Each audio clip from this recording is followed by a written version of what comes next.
Hello, it's Ron from Ask Ron and Sue. Today we're going to look at an important matter for those of you who want to take crystal healing seriously, and that is the environment that you're going to work in. Now, it's taken for granted that if you're going to work with crystals, you know that they've got to be cleansed and they're kept in as good a state as possible.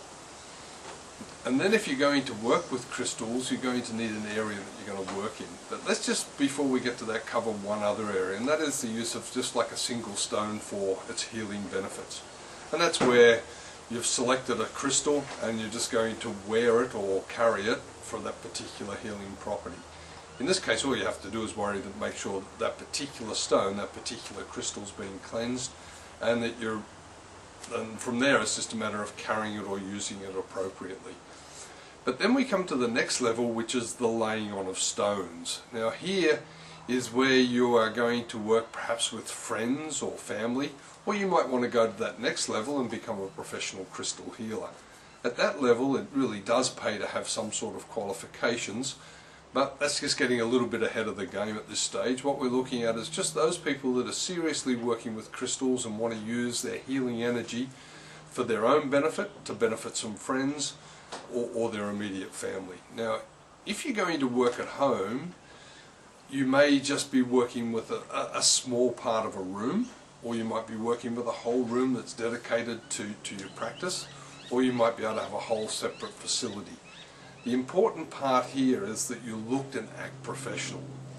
So if we're going to look at the area we're working in, it's important that it is kept as clean as possible, so that it's regularly dusted, swept or vacuumed. There's no cobwebs up in the corner.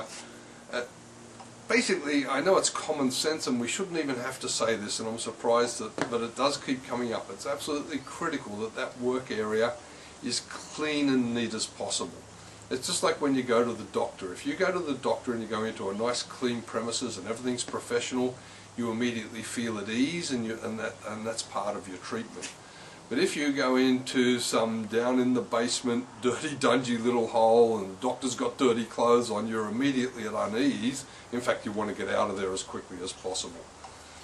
And here's another thing, when it comes to yourself, like if you're a smoker, it's a good idea to stop smoking a little bit of time beforehand, and just be aware that quite often the smoke is still in your clothes. Now, if somebody doesn't like cigarette smoke, that could be off-putting to them. Try not to wear heavy, overpowering perfumes or aftershaves, that sort of thing.